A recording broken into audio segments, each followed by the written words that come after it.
আজকে যে বিশেষ উদ্দেশ্যকে সামনে রেখে আমরা অনেকগুলো মানুষ এই মাজার শরীফ প্রাঙ্গণে উপস্থিত হয়েছি, সেটি আপনারা অবগত আছেন। আপনারা জানেন যে চৈত্র মাসের দ্বিতীয় শনিবারে হযরত সৈয়দ শাহ দাবিরুল হক আল কাদেরি আল হাসানি ওয়াল হুসাইনি হাফেজপুরি আলাইহি রাহমাত ও রিদওয়ানের পবিত্র উরসে পাক উদযাপন করা হয়ে থাকে। সেই উদ্দেশ্যে আমরা মাজার শরীফের সামনে সব উপস্থিত হয়েছি। এই যে আমরা বলে থাকি উরসে পাক, এটা কি জিনিস? উরসে পাক কি জিনিস? তাহলে উর্স শব্দটাকে খুঁজতে হবে অভিধানে, যে উর্স শব্দটার মানে অভিধানে কি পাওয়া যাচ্ছে। আপনি অভিধান দেখবেন, উর্স শব্দটার মানে হলো মিলন মেলা। আরো অনেকগুলো মানে আছে, এর মধ্যে যেটা আমরা গ্রহণ করেছি সেটা হলো মিলন মেলা। এর অনেক ব্যাখ্যা আছে, অনেক তাৎপর্য আছে। একদিক থেকে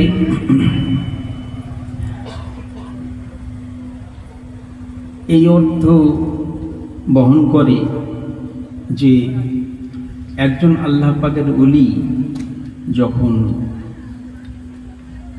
দুনিয়ার কাজ শেষ করে আল্লাহ পাকের সান্নিধ্যে চলে যান, তো সেই সময়টাতে এর যে প্রাথমিক পর্বে যেমন আরও 5টা মানুষকে মৃত্যুর পরে, ইন্তেকালের পরে দাফন করা হয়, আল্লাহ পাকের ওলিদেরও দাফন করা হয়। আর কবর হচ্ছে সেই জায়গা যেখানে দিদারে নবী হয়ে থাকে, দিদারে রসুল হয়ে থাকে। তো যে কোনো সাধারণ মানুষ, যে মানুষটা এমন কিছু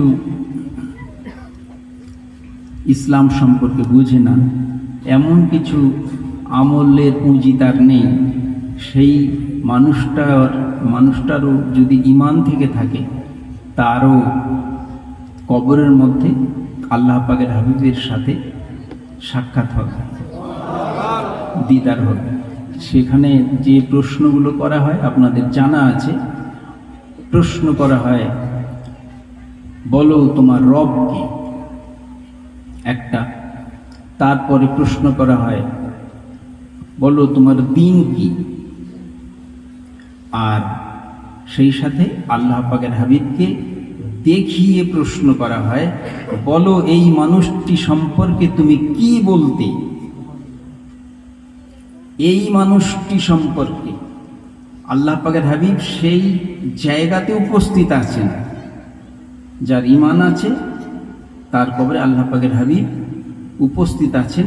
আর প্রশ্নকারী ফেরেশতারা রাসূল পাককে দেখিয়ে প্রশ্ন করছেন, বলো এই মানুষটি সম্পর্কে তুমি কি বলতে।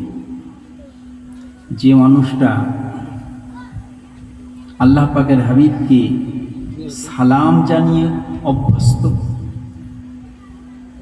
যে ফজরে সালাম জানায়, জুমাতে সালাম জানায়, বিভিন্ন সময়ে দিনে রাত্রিতে আল্লাহ পাকের হাবিবকে সালাম জানিয়ে থাকে, ইয়া নবী সালামু আলাইকা মুস্তাফা জানের রহমত পর লাখো সালাম। সে আর ওই প্রশ্নকারীদের উত্তরের অপেক্ষা তাকে শোনানোর অপেক্ষা করবে না, সে তখন তার আকা মওলাকে সামনে পেয়ে উঠে দাঁড়িয়ে পড়েছে, ইয়া নবী সালামু আলাইকা, ইয়া রাসূল সালামু আলাইকা। প্রশ্নকারী ফেরেশতা উত্তর পেয়েই গেল, ওরা বুঝেই গেল যে আর কিছু জানার নেই, সব জানা হয়ে গিয়েছে। এখন এই যে কথাটুকু বলা হলো, এটা তো একটা সাধারণ মানুষের কথা বলা হলো। এ যদি এত মজা পায়, একটা সাধারণ মানুষ যদি এত মজা পায়, তাহলে আল্লাহ পাকের ওলি কত মজা পাবেন। দিদারে নবীর যে আসল মজা বোঝেন তো তারা, সাধারণ মানুষ তো অতটা বোঝেই না, কিছুই বোঝে না। তো আল্লাহ পাকের ওলি কত মজা পাবে। তো সেই যে তাদের মানে সেই ওলির যে আনন্দের ওই ক্ষণটা, আমরা সেইটাকে উদযাপন করি, উরুস করি, মানে আমরা সেই আনন্দের ক্ষণটাকে উদযাপন করি। এছাড়া আমাদের কিচ্ছু করার নেই, কিচ্ছু করতে পারি না। আমরা কি করব? কিচ্ছু করতে হবেও না, কিছু করতে হবেও না, কিন্তু এই ইয়াদটা করতে হবে, স্মরণটা করতে হবে, সেই আনন্দের উদযাপনটা আমাদের করতে হবে। এই জন্য আমরা সব হাজির হয়েছি। তো খুব এটা সুখের কথা, আনন্দের কথা যে এই জায়গাটা এমন একটা জায়গা যেখানে সব ধর্মের মানুষ সেই আনন্দের উৎসবে অংশগ্রহণ করে থাকে। এটা অত্যন্ত আনন্দের কথা, গর্বেরও কথা।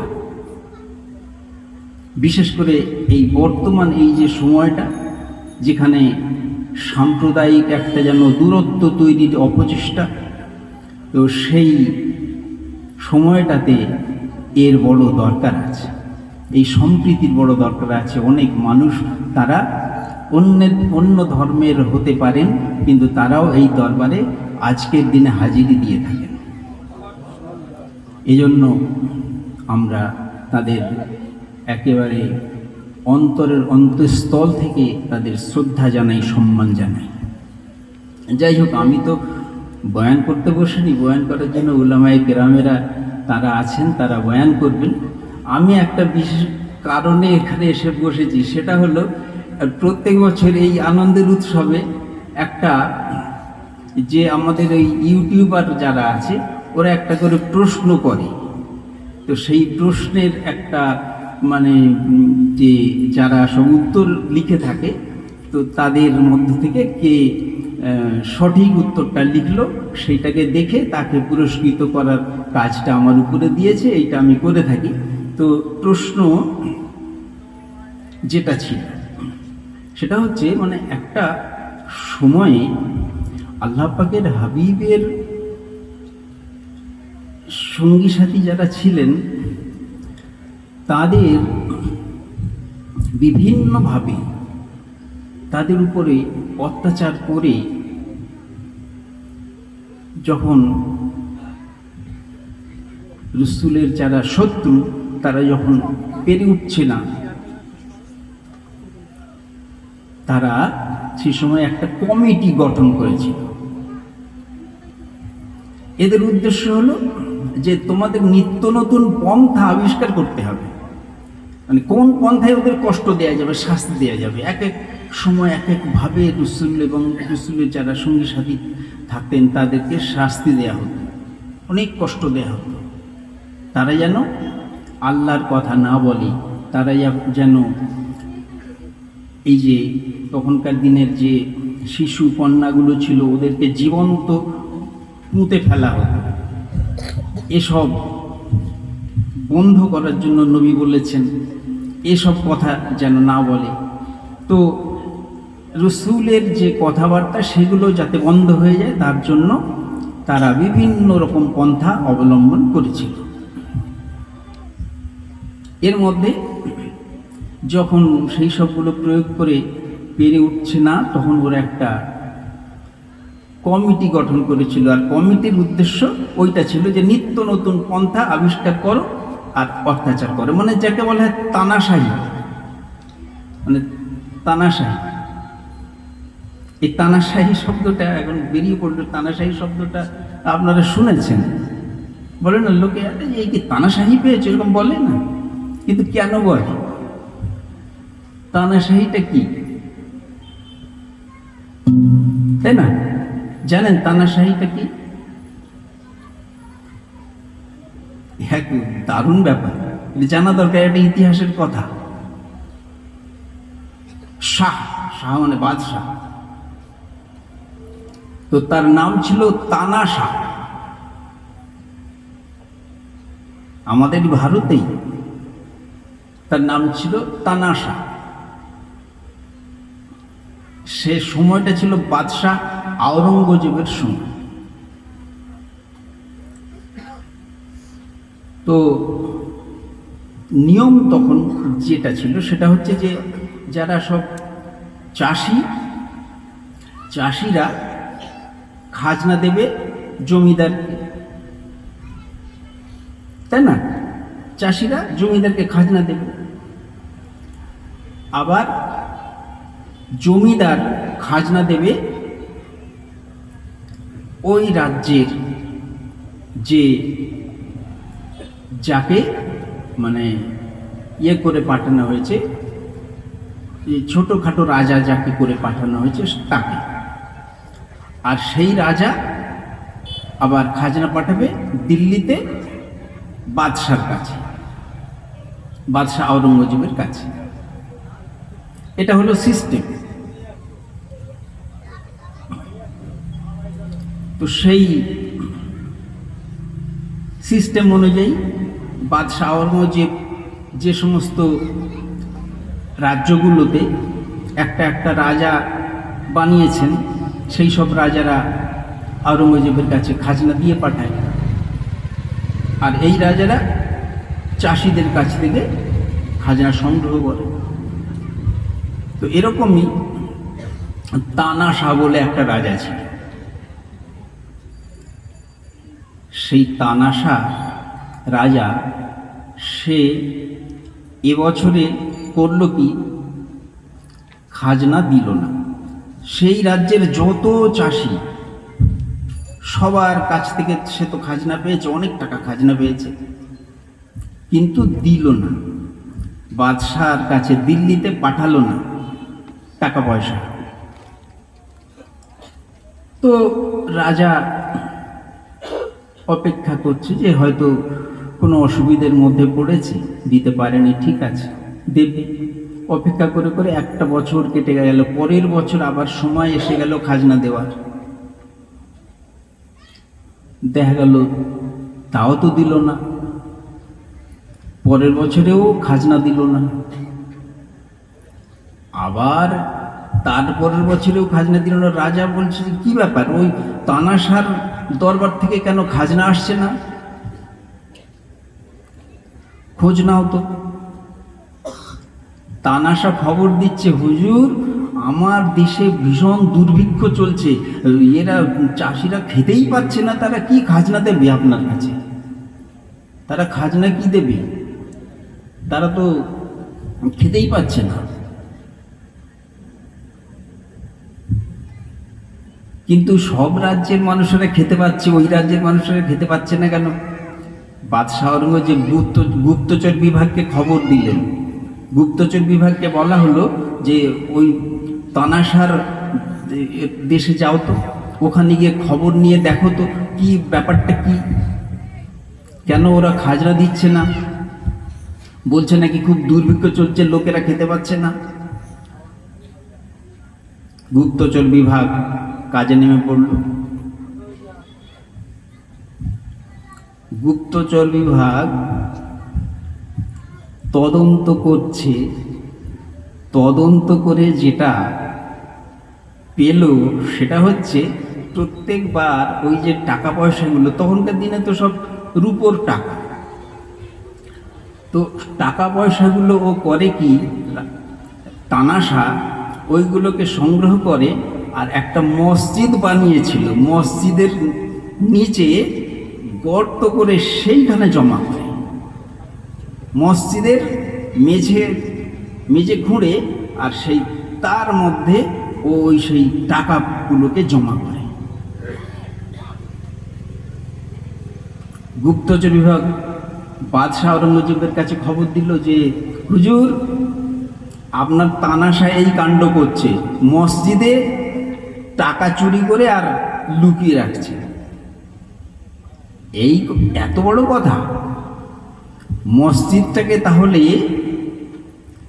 টাকা চুরি করে রাখার জায়গা পেয়েছে। ভাঙো তো মসজিদ, ভেঙে দাও মসজিদকে, তছনছ করে দাও। বাদশাহ আওরঙ্গজেবের নির্দেশে মসজিদকে ভেঙে তছনছ করে দেওয়া হলো, আর সমস্ত টাকা ওইখান থেকে তুলে ফেলা হলো। আর সেই টাকা রাজা দরিদ্রদের মধ্যে বিলিয়ে দিলেন, বাদশাহ আওরঙ্গজেব। বুঝলেন, বাদশাহ আওরঙ্গজেব যে কাজগুলো করেছেন, এর পিছনের যে কাহিনী, সেগুলো যদি সবটা জানা যেত তাহলে বুঝতে পারতেন যে তিনি কেন এই কাজ করেছেন। যাই হোক, সে অনেক কথা। তাহলে তানাশাহি, এই যে শব্দটা চলে না আমাদের মধ্যে, অনেক মানুষ বলে থাকে তানাশাহি পেয়েছে, এই হচ্ছে তানাশাহির ঘটনা। তানাশা এই করত, টাকাগুলোকে মসজিদের মেঝের মধ্যে লুকিয়ে রাখত। তো এরা এই যে রসুলের শত্রু, এরা সেই তানাশাহি করছে, মানে ইচ্ছা মতো। তানাশাহির সোজা মানে কি না, ইচ্ছা মতো কাজ করা। তো ইচ্ছা মতো এরা কাজ করতে থাকে, রসুলের পাককে অসুবিধার মধ্যে ফেলার জন্য একটা কমিটি গঠন করেছিল। আর এই কমিটির যে হয়েছে, সম্পাদক হয়েছে, সে হলো আবু লাহাব। প্রশ্নটা ছিল যে এই যে কমিটি, এর সদস্য সংখ্যা কতজন? যে নিপীড়ন কমিটি তৈরি করেছিল, এর সদস্য সংখ্যা কত? অনেকেই কিন্তু প্রাণপণ চেষ্টা করেছে আমাদের এই ছেলে মেয়েগুলো। এই মেয়েরা বেশি অ্যাক্টিভ, মেয়েরা খুব এগুলো লক্ষ্য রাখে, এবং কেউ লিখে ফেলেছে প্রায় 24,000 সৈন্য নিয়ে গঠিত, এরকম 24,000 কেউ লিখেছে, কেউ আবার 10টা 20টা এরকম সব লিখেছে। আসল উত্তর ওটা না, আসল উত্তর হলো 500 জন সদস্য নিয়ে ওই নিপীড়ন কমিটি তৈরি করা হয়েছিল, 500 জন। তো এই যে সঠিক উত্তরটা, এইটা যে দিতে পেরেছে সে লিখেছে নিপীড়ন কমিটির সদস্য সংখ্যা ছিল 500 জন। আর ইবনে হিশাম হলো ইতিহাসের বইটার নাম। ইবনে হিশামের ইতিহাসে এটা লেখা আছে এই কমিটি সম্পর্কে, 500 জন সদস্য বিশিষ্ট কমিটি। আর যে উত্তরটা লিখেছে এ হলো ইদিনা বেগম চন্দননগর। তাহলে ইদিনা বেগম চন্দননগরের ওকে তাহলে পুরস্কারটা ওর হাতে তুলে দিতে হবে। ওর কোনো প্রতিনিধি আসুক এবং এসে পুরস্কারটা নিয়ে চলে যাবে। ইদিনা বেগম চন্দননগর।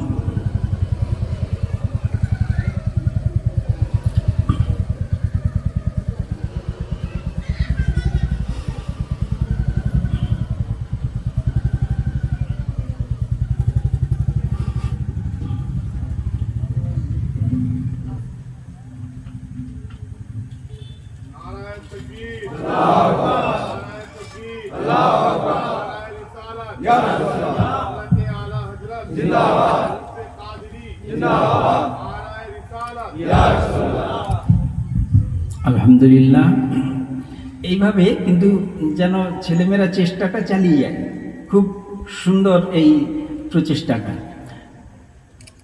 এই প্রশ্নগুলো আসলে কি হয়, এরা সব নেট সার্চ করতে শুরু করে দেয়, কিন্তু সব উত্তর তো আর নেটের মধ্যে থাকে না। তো বই পড়তে হবে, বইয়ে ইতিহাসে সব আছে, খুঁজতে হবে।